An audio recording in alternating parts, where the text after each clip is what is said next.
Hello everybody, this is Dr. Kevin Connors. Today we're going to talk about dehydration and more specifically different blood values that can give us a pattern, tell a story about possible dehydration. And we can't omit the fact that some people become dehydrated from overhydrating. It's not very common, but it is becoming more common, especially when people are carrying around big water jugs. And I've had people say that they drink gallons of water every day at 150 pounds or something like that, and you're probably drinking too much water. You can overhydrate, and overhydrating flushes out your electrolytes. You need electrolytes to hold water in the tissues, and you actually become dehydrating by overhydrating. So be careful about that as well.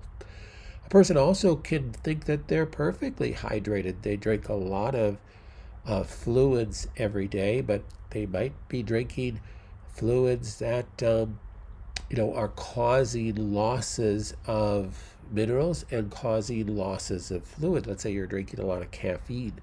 So a lot of caffeine drinks a day with other drinks that are not caffeinated can cause dehydration as well, even though you think you're consuming enough fluids.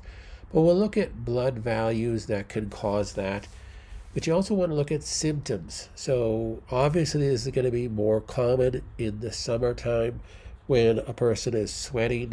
Most common causes of dehydration are a person maybe didn't eat because a decreased amount of nutrients that are circulating in the blood, specifically minerals in the tissues, will cause you to have a more difficult time holding your water. So if you fasted for some reason, you just didn't eat breakfast, didn't eat anything for supper last night, you weren't hungry, you went out in the garden and worked all day, and it's 99 degrees outside and you're sweating profusely, you could easily become dehydrated.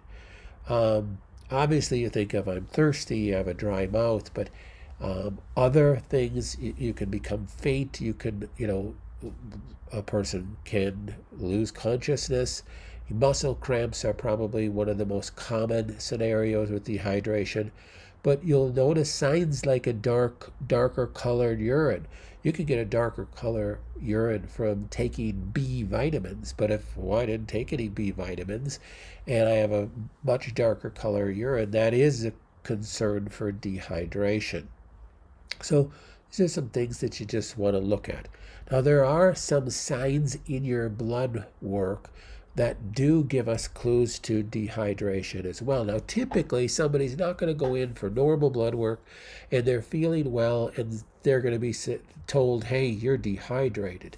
Usually these tests are going to show positive when a person is brought to the hospital because they fainted outside, and then they're in the ER and they're running these blood tests. Well, this is what you're going to see on the blood tests. So this is a dehydration pattern. Short-term dehydration, you're going to have an increase in hemoglobin. Well, that's the opposite of an anemia. So with an anemia, you're going to have a decreased hemoglobin, a decreased hematocrit, a decreased red blood cell count. But with dehydration, you're going to have an increase of those.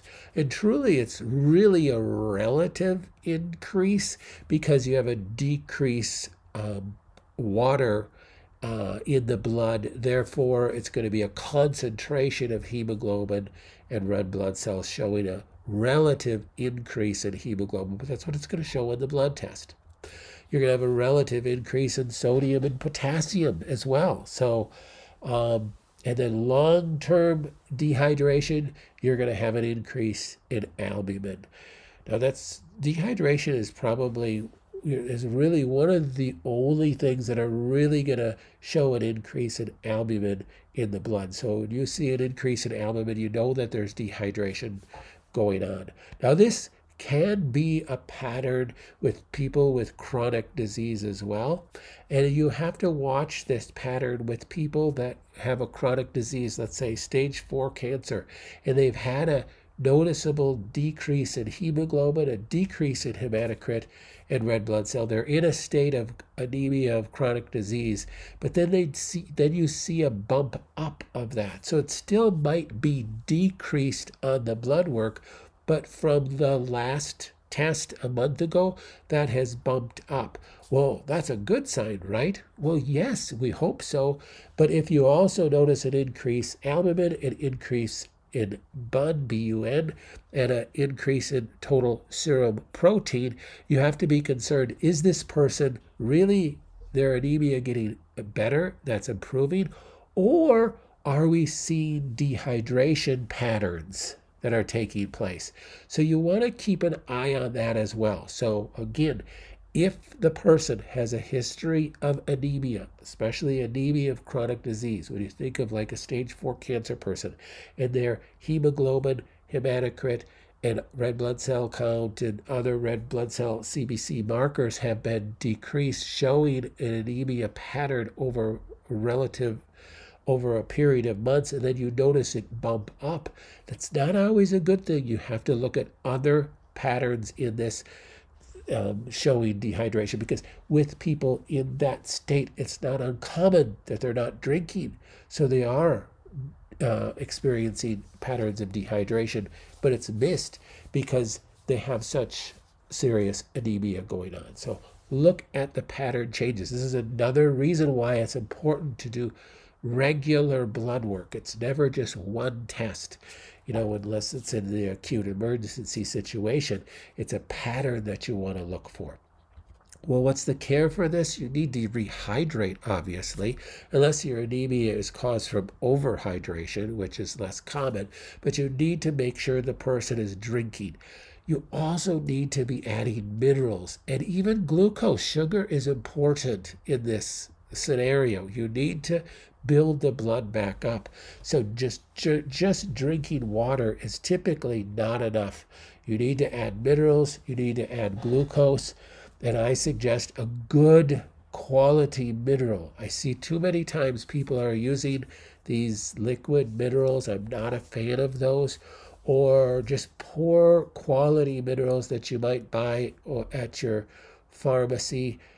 Make sure that when you look at the back of your minerals, and I do have a video just on proper purchasing of different minerals. When you look at the back of your bottle of minerals, you should see this thing where it says calcium, and it says as Trax, T-R-A-A-C-S, calcium biglycinate chelate.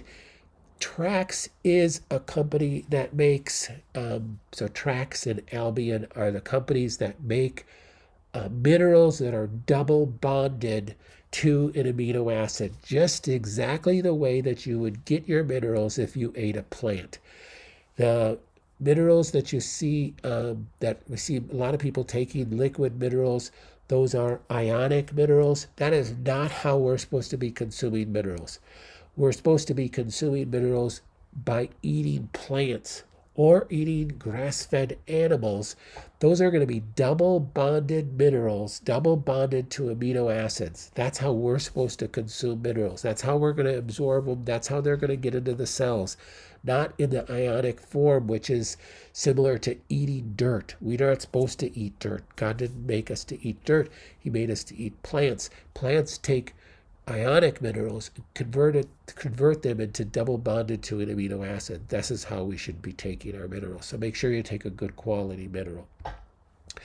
All right, thanks for this short video, and we'll see you in the next video.